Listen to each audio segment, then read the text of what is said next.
bulan ini di Bimbel UTBK cara keuangan.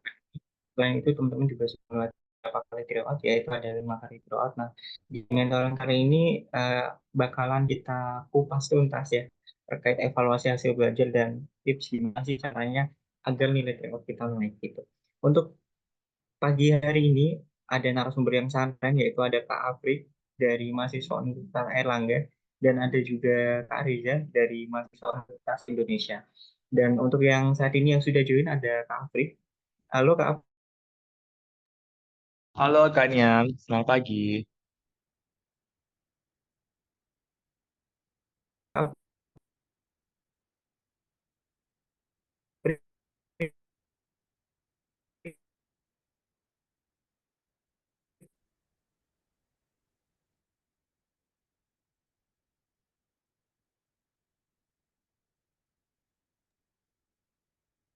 Iya, mohon maaf teman-teman ada kendala jaringan. Apakah suara saya sudah terdengar jelas? Sudah Kak, tapi muka Kakak nggak ke... Oh udah, sekarang udah, teman. Oke, siap. Oke, ini sudah ada narasumber pertama, ada Kak Afrik. Halo Kak Afrik, gimana kabarnya? Alhamdulillah baik. Oke, Alhamdulillah. Kalau boleh tahu Kak, untuk saat ini kesibukannya apa aja Kak? Kalau sekarang kesibukannya kuliah, terus ada ikut student katalis juga, terus juga jadi asisten riset sama dosen, seperti itu. Waduh, kelihatannya apa ya, cukup produksi sekali ya Kak Afrik. Dan untuk pagi hari ini, nanti Kak Afrik bakal menyampaikan materi evaluasi hasil belajar. Kira-kira Kak Afrik bagaimana, apakah sudah siap Kak? Sudah Kak, sudah. Oke. Kalau misalkan sudah siap, mungkin langsung saja ya Kak, aku serahkan kepada Kak Afrik untuk waktu dan layar, aku persilakan. Oke, terima kasih Kak Niam. Sebentar ya, aku coba buka PPT dulu.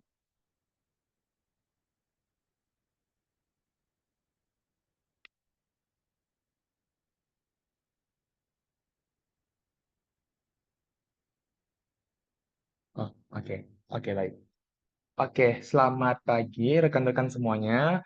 Assalamualaikum warahmatullahi wabarakatuh. Shalom, Om Swastiastu, Namo Buddhaya, Salam Kebajikan. Rahayu, Rahayu, Rahayu.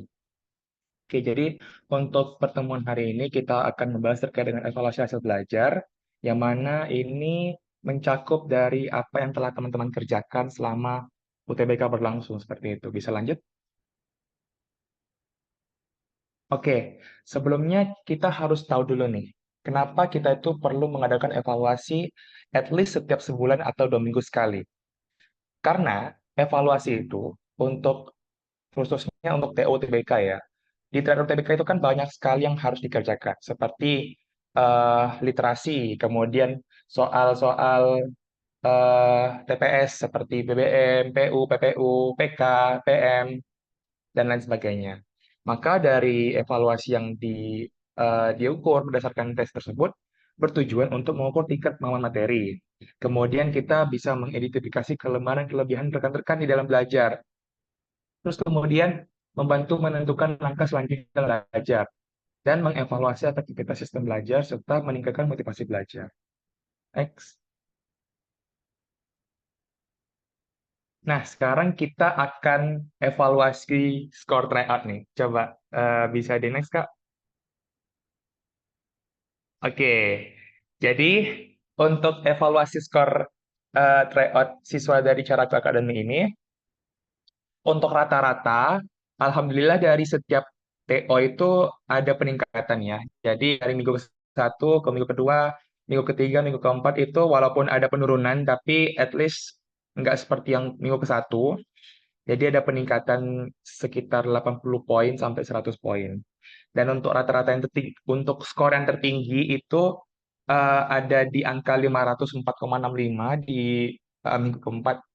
Nah, itu sudah bagus ya karena dari minggu ke-1 sampai ke minggu keempat itu ada peningkatannya signifikan. Jadi bisa dikatakan lebih dari 30% lah itu sudah meningkat.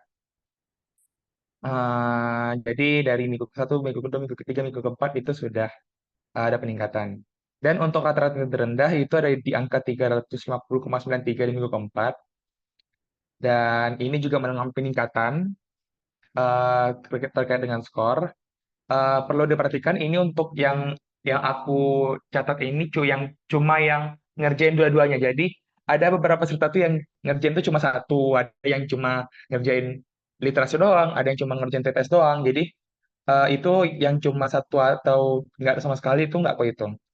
Nah, untuk jumlah peserta sayangnya ini ada penurunan. Jadi setiap minggu itu kayak ada penurunan gitu. Misalnya dari yang minggu pertama awalnya 15 orang, terus yang kedua minggu kedua jadi 12 orang. Minggu ketiga malah turun jadi 5 orang dan minggu keempat naik 3 orang jadi 8 orang. Dan padahal eh, jumlah siswa di Cakung itu ada sekitar 28 orang. Yang mana harusnya itu kalau bisa kalau bisa dibilang ya yang ikut tuh cuma 50% dari keseluruhan. Bahkan di minggu ketiga sendiri itu cuma 5 orang. Dan sampai minggu keempat cuma 8 orang yang berhasil istiqomah gitu. Jadi perlu diperhatikan juga untuk konsistensinya, keseriusannya dalam mengikuti tryout UTBK seperti itu. Next. Nah, kalau terkait kendala yang dihadapi ini, aku mau tahu dong dari rekan-rekan sekalian, mungkin satu atau dua orang gitu, ada yang mau volunteer nggak? Kira-kira selama mengerjakan soal, selama melakukan latihan tryout gitu, apakah ada kendala yang dihadapi seperti itu? Boleh raise hand.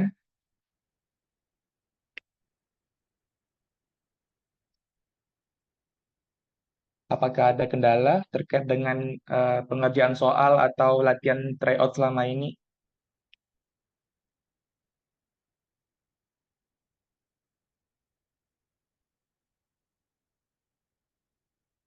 Oke, aku mungkin tunjuk salah satu aja ya. Eh, Alvin, apakah ada Alvin? Halo. Halo Kak, Eh, sejauh ini nggak ada. Oh, jadi nggak ada. Ya, gimana kemarin tryout-nya lancar nggak? Eh, Kadang lupa ngerjain Kak. Oh, lupa ngerjain ya. Itu kalau ngerjain tuh biasanya ada jam tertentu atau gimana? Kalau ada waktu aja sih Kak, masalahnya sibuk banget Kak. Oh, I see, I see, I see. Kelas berapa sekarang, Alvin? Aku gak biar Kak. Oh, gap year ya. Oh, I see, I see. Oke, oke. Thank you, Alvin. Iya. Ya, berarti sibuk ya. Terus siapa lagi ini? Intan deh, Intan. Halo, Intan. Apakah ada di tempat? Ada, Kak. Oke, kalau Intan gimana? Ada kendala nggak selama pengajian UTBK?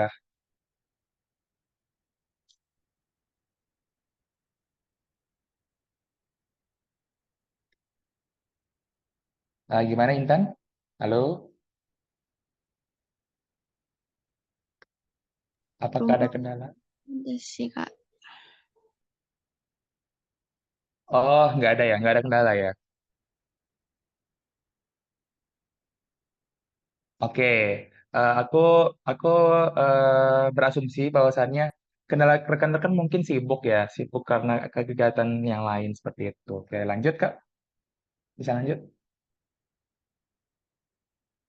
Nah, kendalanya ternyata dari hasil evaluasi itu terkait dengan bagian literasi, itu banyak banget yang nggak ngerjain. Jadi, bagian literasi itu banyak orang yang ngerjain, banyak siswa yang mengerjakan, cuma untuk bagian literasi itu kayak di skip gitu. Jadi bagian literasi itu banyak yang nggak mengerjakan. Kemudian banyak yang nggak konsisten mengerjakan tryout. Jadi tryout ini kan ada 4 kali ya, ada minggu ke-1, minggu kedua, minggu ketiga, minggu keempat. Nah, ada berapa peserta atau siswa itu yang ngerjainnya tuh hanya di minggu pertama, hanya di minggu kedua, hanya di minggu ketiga, hanya di minggu keempat. Ada yang juga cuma ikut 2 kali, ada yang cuma ikut 3 kali, ada yang ikut sampai penuh. Jadi nggak konsisten ikut tryout-nya. Kemudian skor, tapi beberapa peserta itu ada yang dia tuh konsisten dan naik itu. So, contohnya itu ada Ervan itu skornya naik terus. Jadi uh, congrats buat Ervan kalau ada di sini. Itu skornya naik. Tapi ada yang lain juga ada yang naik. Cuma kebanyakan memang tidak konsisten gitu. Jadi ada yang ikut tryout satu tapi nggak ikut tryout lain gitu gitu. Terus untuk skornya masih di bawah passing grade. Passing grade itu Kayak misalnya kita lihat di univ-univ itu ada skor minimal biasanya. Ada yang 600, ada yang 650, ada yang 680, tergantung tergantung prodi sama univnya.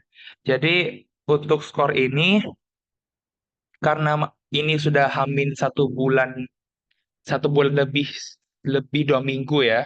Jadi usahakan rekan-rekan itu lebih dikejut lagi latihan soal dan belajarnya, karena untuk mencapai skor yang minimal itu tentunya harus dibarengi dengan usaha yang berat pula seperti itu. Jadi rekan-rekan lebih serius lagi belajarnya, lebih di push lagi untuk pemahaman materinya seperti itu. Dan untuk yang berikutnya, kenaikan skor sangat dinamis, hanya beberapa yang naik. Jadi untuk kenaikan skor itu cuma beberapa orang doang yang naik gitu. Jadi masih kebanyakan itu masih stagnan. Bukan stagnan sih sebenarnya, tapi banyak yang nggak ngerjain, nah gitu aja sih.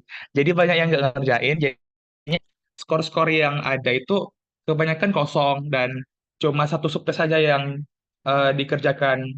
Untuk yang lainnya tuh nggak ada kayak gitu. Jadi untuk pengerjaannya lebih serius lagi. Oke, next.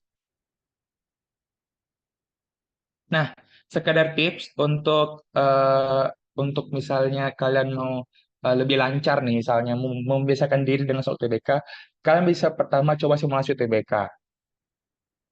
Bisa cek di laman, bisa cek ini di laman simulasinya. Boleh minta tolong Kak.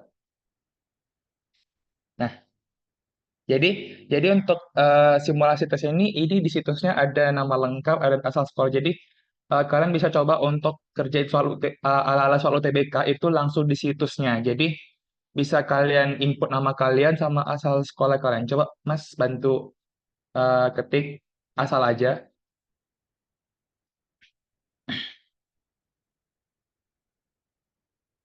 Oke. Nah, nanti ada beberapa tes. Itu ada literasi dalam bahasa Indonesia, bahasa Inggris, BBM, PM, PU, dan lain-lain. Ada TPS juga. Nah, coba cek yang bahasa Indonesia. Nah, ini nanti rekan-rekan bakal kayak ngerjain soal kayak UTBK gitu. Jadi nanti biar pas di hari UTBK nggak kaget untuk ngerjain soal UTBK-nya. Coba cek nomor Kak.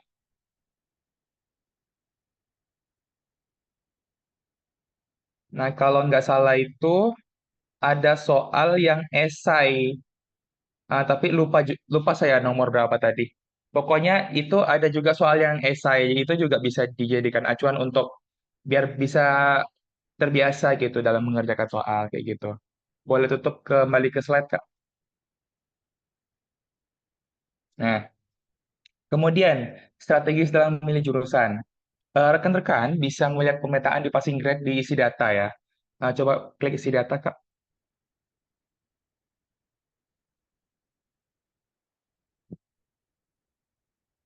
Oke, contoh kemarin ada yang mau ngambil akuntansi UNER. Boleh lihat di UNER, Kak.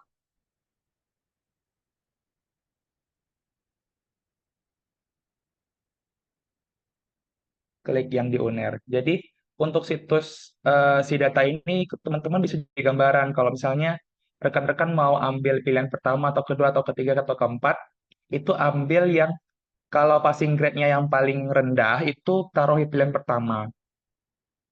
Jadi bisa sesuaikan juga dengan skornya. Oh, bukannya itu Kak, bentar. Coba cek yang simulasi tes. Yang daya tampung, cek yang di unitnya Kak, unitnya aja. Jangan bukan yang situsnya. Klik yang unitnya. Nah, yang itu. Nah, di sini ada daya tampungnya. Misalnya ada kedokteran, kedokteran gigi dan lain-lain. Coba cek yang gizi deh gizi.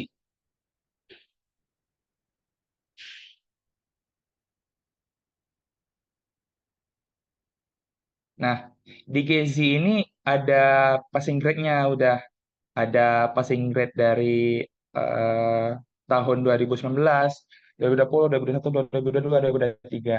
Jadi ini bisa jadi kayak gambaran gitu untuk teman-teman bisa memilih pilihan jurusan yang sesuai dengan skor teman-teman.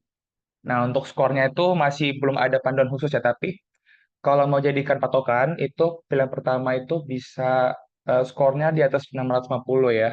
Karena aku dulu juga 650-an skorku, bisa masuk UNER.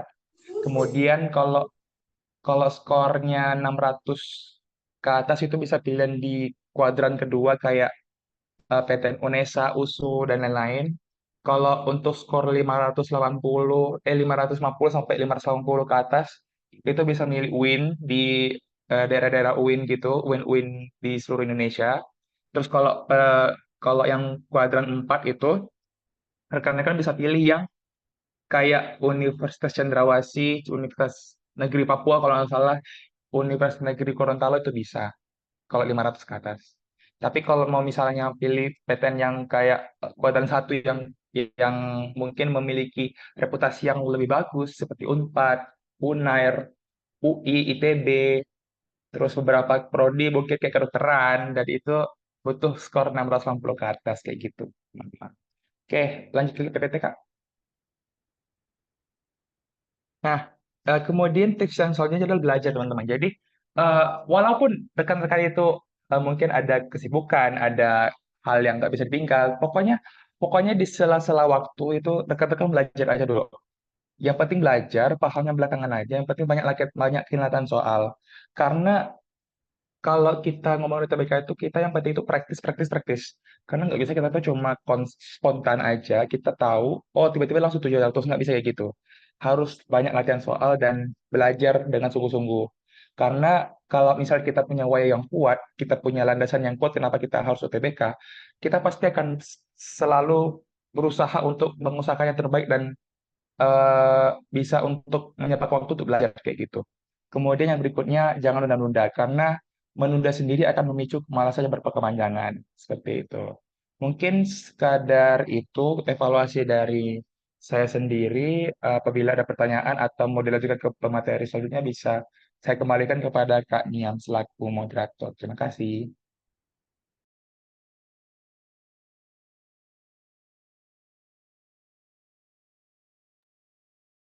Baik, terima kasih ya Kak Afrik buat penyampaian materinya tadi sudah sangat jelas sekali ya. Diberikan beberapa tips gitu. Kira-kira eh, pentingnya evaluasi itu apa? Tadi juga sudah dijabarkan terkait statistik nilai tryout ya selama 4 minggu ini dan yang nggak kalah penting tadi juga dikasih tip ya. Teman-teman bisa mengerjakan simulasi TBK melalui website SNPMB ya kalau nggak salah.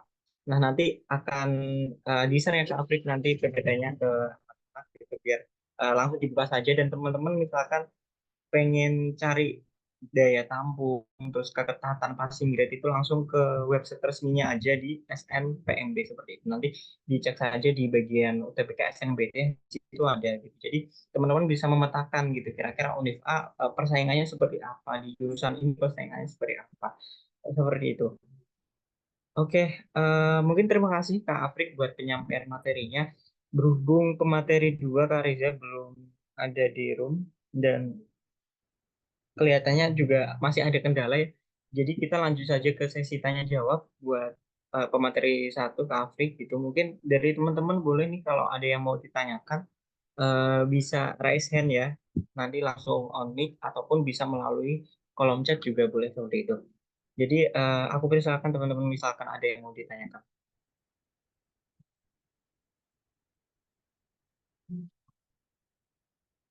Oke, aku tunggu ya teman-teman sambil menunggu nih aku pengen tanya kepada Kak Afrik ya.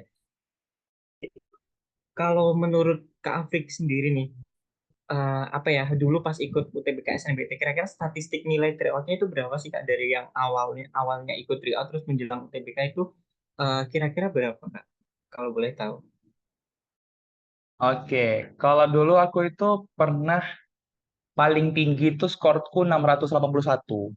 Jadi dulu itu pernah skor UTBK pas tryout itu 681.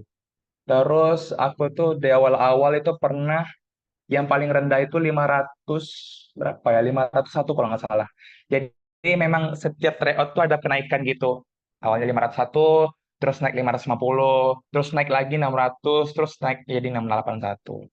Jadi memang bertahap gitu Kak untuk skornya gitu. Tapi so far paling tinggi itu 681. Nggak pernah sampai 700 sih memang, tapi setiap TO itu ada kenaikan gitu Kak. Jadi ya seperti itu. Oke, berarti itu ya Kak Afrik ada progres ya di setiap tryout-nya.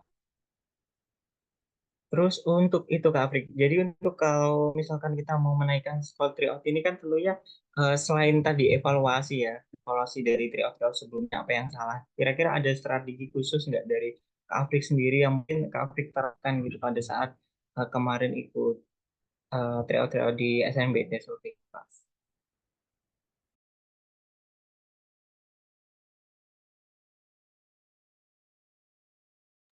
Oh ya, kalau strategi itu sebenarnya aku gak ada strategi khusus sih. Jadi aku tuh memang kalau belajar itu memang preferable tuh sendiri sih.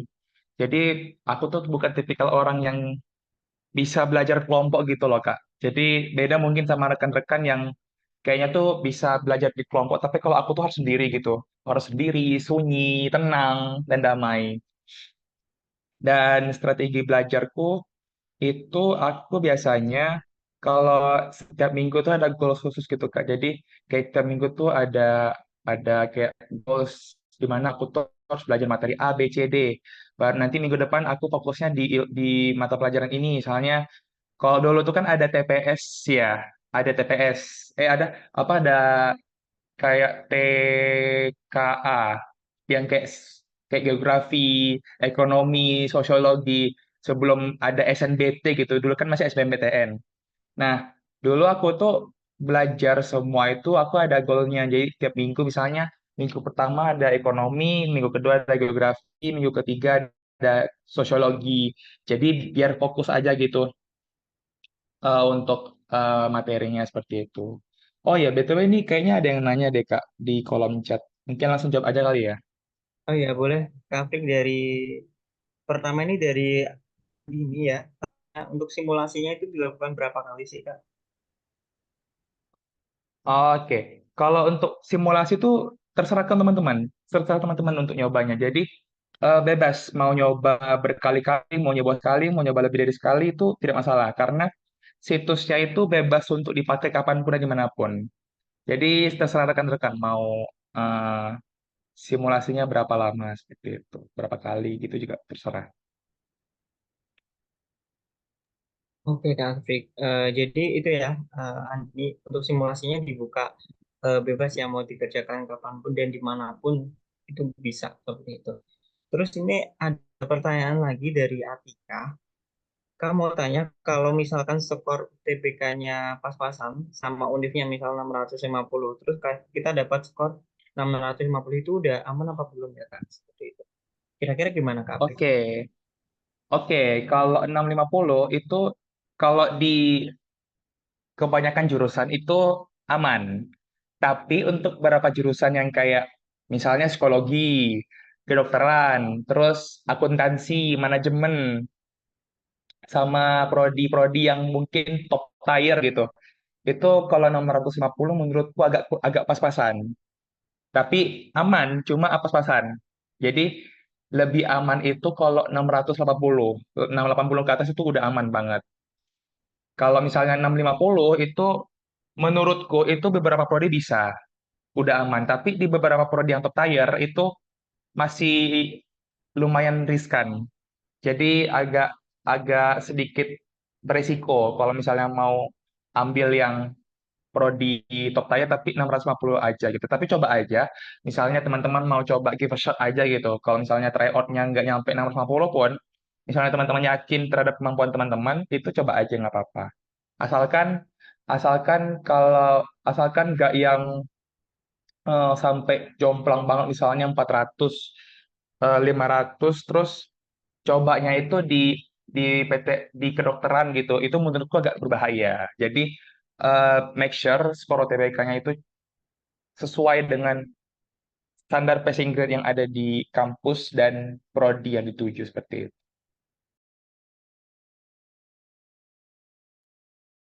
Oke, baik. Terima kasih Kak Afrik. Jadi, pada intinya itu ya, harus disesuaikan dengan PTN dan juga prodi yang dituju. Dan ini juga, apa ya, kalau UNIF tuh nggak pernah ngeluarin passing grade ya Kak Afrik. Apa ya, patokannya harus skor segini biar masuk UNIF gitu.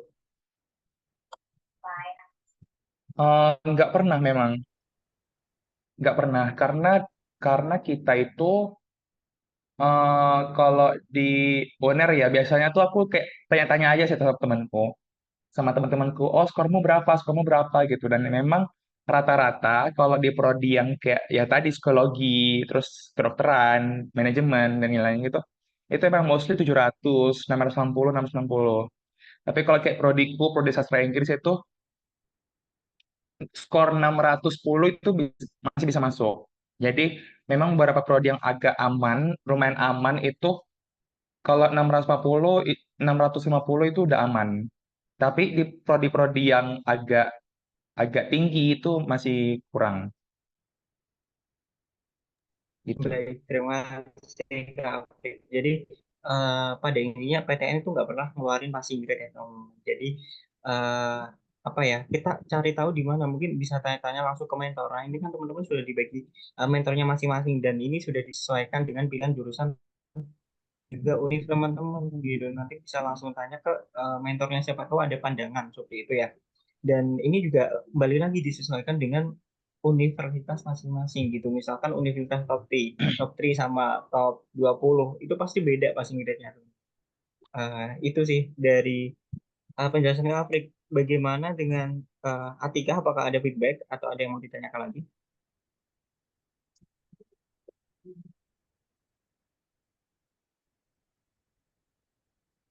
Oke, sudah aman ya. Baik, teman-teman yang lain, mungkin kalau ada yang mau ditanyakan boleh banget nih. Mumpung ada Kak Afrik langsung gitu dari Universitas Airlangga.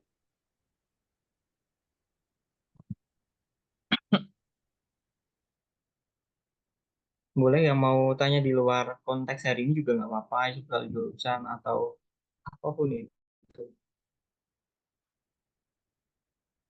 Oh ya, mungkin sambil nunggu pertanyaan lagi nih Kak Aprik. Ini mungkin bisa jadi pertanyaan terakhir, misal nggak ada yang tanya gitu. Kira-kira dalam memilih jurusan nih Kak Aprik, kemarin pengalaman kemarin itu apa sih yang menjadi pertimbangan Kak Aprik untuk memutuskan memilih di jurusan tertentu seperti itu? Apakah ada cerita cerita sebelumnya? Mungkin boleh di-share ke teman-teman Kak Aprik. Sebenarnya kalau terkait pemilihan jurusan tuh aku kemarin itu patokanku kayak untuk pilihan kedua itu aku yang paling aman untuk ditembus gitu. Jadi memang waktu itu cuma memenuhi kota aja sebenarnya tujuannya karena waktu itu aku pengennya masuk psikologi. Tapi karena skorku itu cuma 650, jadi kayaknya belum masuk ke psikologi gitu. Psikologi itu belum masuk. Jadi skorku masih rendah lah istilahnya kalau di psikologi. Nah, karena aku tuh mau masuk Unair, aku tuh pengen Unair. Jadi memang dari awal tuh aku canangkan pilihan kedua tuh di Unair juga, yaitu sastra Inggris yang amanah itu jurusan yang menurutku aku bisa belajar, bisa menguasai dalam waktu yang mungkin gak lama gitu di perkuliahan dan aku bisa menyesuaikan. Ketika aku memilih jurusan sastra Inggris, aku merasa itu cocok aja dengan apa yang aku bisa, dengan apa yang aku mampu. Sehingga dari itu juga aku pertimbangkan sastra Inggris juga prodinya aman untuk ditembus, passing grade-nya juga lumayan rendah, lumayan tinggi. Jadi passing grade-nya tuh kayak 9% gitu. Minimal kalau psikologi itu 3%. Jadi memang agak jomplang ya. Jadi aku tuh pertimbanganku tuh karena biar aman untuk ditembus kayak gitu. Yang penting prioritas aja sih, prioritas jurusan. Karena kalau sekarang kan setauku kalau UTBK yang sekarang itu kan pilihnya hanya 4 ya, bukan dua. Kalau yang dulu, kalau di angkatanku dulu itu angkatan ada 2 itu pilih 2 jurusan. Dan kalau sekarang itu 4 jurusan sesuaikan juga dengan prioritas sih. Jadi memang ada tingkatannya. Misalnya pilihan pertama tuh yang idealis, pilihan kedua, tiga, empat tuh realistis kayak gitu. Jadi bisa seperti itu juga. Oke, baik. Terima kasih Kak Afrik. Berarti pada intinya Kak Afrik ini apa ya, menempatkan jurusan berdasarkan passing grade-nya ataupun berdasarkan skor-skor yang sudah didapatkan sebelumnya. Kira-kira untuk mencapai di jurusan tertentu mampu nggak skor skor aku gitu ya. Misalkan nggak mampu, mungkin aku coba cari alternatif lain seperti itu. Dan tadi juga apa ya, sempat dijelaskan ya antara idealis sama realistis gitu. Jadi untuk pilihan pertama mungkin teman-teman bisa idealis nggak apa-apa, tapi untuk pilihan kedua mungkin lebih ke realistis saja sesuai dengan nilai tryout dan kemampuan teman-teman seperti itu ya. Baik, apakah ada pertanyaan lagi teman-teman?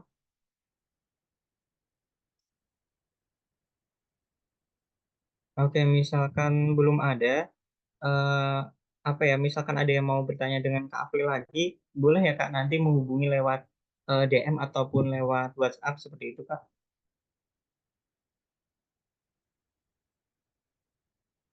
Oke, Oh, nanti boleh, boleh.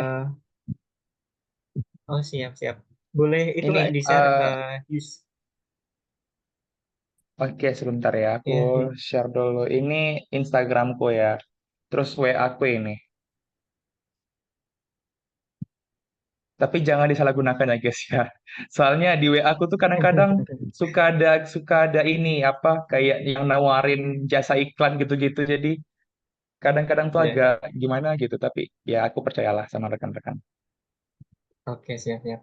Itu ya teman-teman kalau misalkan ada yang mau tanya sama Kak April boleh melalui DM ya.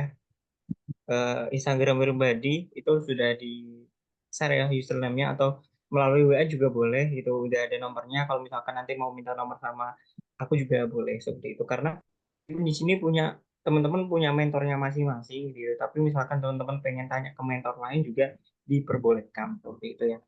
Oke, kelihatannya sampai sekian saja Kak Afrik untuk mentoring pada pagi hari ini. Terima kasih Kak Afrik udah berkenan ya menyempatkan waktunya buat eh, menjadi mentor pada pagi hari ini seperti itu.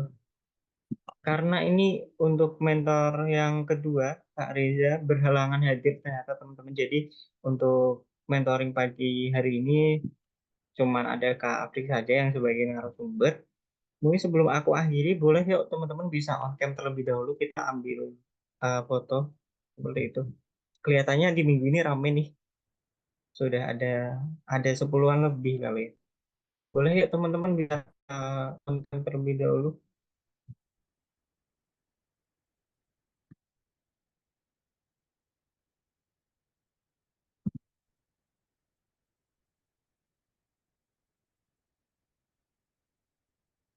Bagaimana teman-teman? Apakah bisa on cam?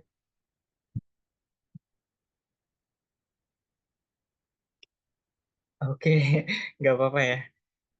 Jadi ya udah kita seadanya aja ya Kak Afrik. Mungkin operator boleh dipandu ya buat screenshotnya boleh diatur gitu. Oke, aku hitung 3, 2, 1. 3, 2, 1. Oke, oke. Terima kasih Kak Apri buat eh, waktunya pada pagi hari ini. Mungkin sebelum aku tutup, apakah ada closing statement dari Kak Apri seperti itu? Closing statementnya adalah kalau dari aku tuh jangan biasakan nunda-nunda sih. Karena nunda-nunda ini kayak penyakit bagi semua orang ya. Aku pribadi juga masih struggle dalam menghadapi hal ini, tapi kalau misalnya kita tuh kerjain sesuatu dengan tulus, kemudian dengan serius dan benar-benar tekun, itu hasilnya bakal kelihatan kok teman-teman. Karena ketika kita tuh benar-benar tekun dalam mengerjakan sesuatu, itu hasilnya tuh bakal kelihatan ke depan. Mungkin nggak sekarang, tapi nanti ke depannya bakal kelihatan. Karena beda ketika kita tuh cuma kayak kebut semalam gitu ya. Mungkin kayak kebut seminggu atau kita tuh rutin dari minggu ke minggu itu beda banget hasilnya. Jadi aku tidak sarankan rekan-rekan tuh untuk ngebut semalaman gitu. Kayak belajar sistem ngebut semalam tidak rekomendasikan. Mungkin itu sih konsisten dari aku. Baik, terima kasih Kak Apri. Jadi intinya jangan menunda ya teman-teman, menunda dalam hal apapun gitu. Oke, terima kasih Kak Apri buat eh, mentoring pada pagi hari ini. Sebelum aku tutup, ini ada pengumuman ya untuk tryout-nya. Nanti akan dibuka siang ya, pukul 12 seperti itu. Jadi teman-teman bisa istirahat dulu atau belajar dulu boleh gitu. Nanti siangnya mengerjakan tryout dan tryout akan dibuka sampai besok sore pukul 17. Jadi ada waktu yang luang banyak ya. Jadi aku harap teman-teman di sini mengerjakan triat semua ya biar tahu nanti kemampuannya seperti apa buat pemilihan jurusan nanti seperti itu. Oke, dari aku cukup sekian mentoring pada pagi hari ini. Mohon maaf apabila ada salah-salah kata. Aku tutup. Wassalamualaikum warahmatullahi wabarakatuh. Oke, terima kasih teman-teman.